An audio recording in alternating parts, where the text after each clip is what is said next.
Ancient Rome, 44 BC, the year is 44 BC.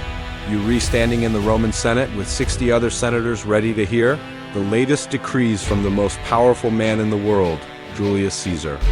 As Caesar enters, you fall to your knees before him. You're just a lowly nobody, so you can't risk incurring the wrath of the all-conquering general. But what could possibly go wrong? As it turns out, quite a lot. Because before Caesar can even utter a word, a group of senators jump out from their seats brandishing daggers and scream, "Beware the Ides of March." And although the plotters numbered around 60, only a small group of them, around 20, were willing to actually get their hands dirty. These men formed a secret oath, promising to kill Caesar, or, in the words of Shakespeare, to rather die than live under the reign of a king. At that moment, the other conspirators entered the room, surrounded Caesar, and attacked him. Caesar initially fought back, slashing at the men with his dagger, but he soon realized that he was outnumbered and he put up his hands and shouted, "I am no traitor." Although Caesar was certainly ambitious and he greatly expanded the powers of the office of dictator, there's no evidence that he intended to make Rome into a monarchy.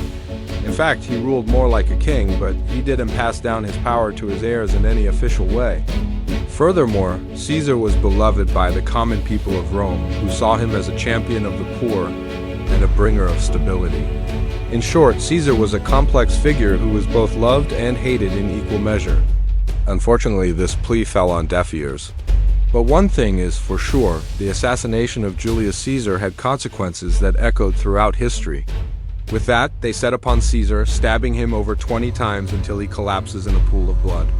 When the Senate was in session, two of Caesar's friends, Decimus Brutus and Gaius Cassius, invited him to a dinner party on the 15th. Caesar accepted, believing he was merely attending a friendly dinner. The conspirators, believing they had saved the Republic, ran into the streets of Rome waving their daggers. However, they soon learned that they had made a grave miscalculation. The people of Rome were not as opposed to Caesar's rule as the senators had assumed, and they began killing the conspirators. However, he soon realized that something was amiss when he found a bloody dagger at his place at the table.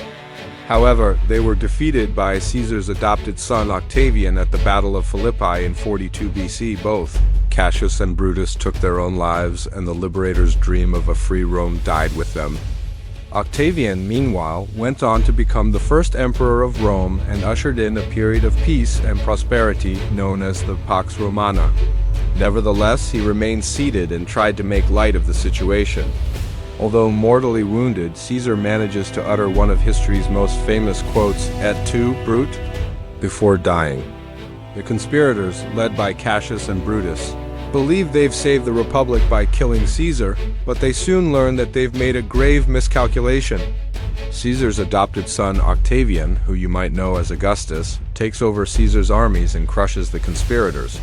He then declares himself emperor and establishes the dynasty that will rule Rome for centuries. So what really happened? Born in 100 BC into an old but impoverished aristocratic family, Caesar clawed his way to the top of Roman society through sheer force of will and a combination of political savvy and military genius. Victories against the Gauls and his famous defeat of Pompey in a civil war made him the undisputed master of Rome. Well, to understand what really happened to Julius Caesar, we must first rewind the clock to see how this infamous Roman general became the most powerful man in the world. But Caesar's immense power alarmed many in the ruling class, including some of his former allies who feared that he would make Rome into a dictatorship. In 491, when Caesar was in his late 40s, a group of senators led by the aforementioned Cassius and Brutus decided that the only way to save the Roman Republic was to kill Caesar. This group of malcontents, known as the Liberators or Liberators, was actually a coalition of aristocrats who normally hated each other's guts, but they put aside their differences in order to take down Caesar. However, assassination is not a team sport. So how did they do it?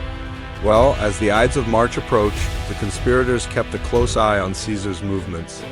When Cassius and Brutus entered the dining room, Caesar remarked that it wasn't yet the Ides of March, to which Cassius replied that it was indeed the Ides, but that the soothsayer had lied to him.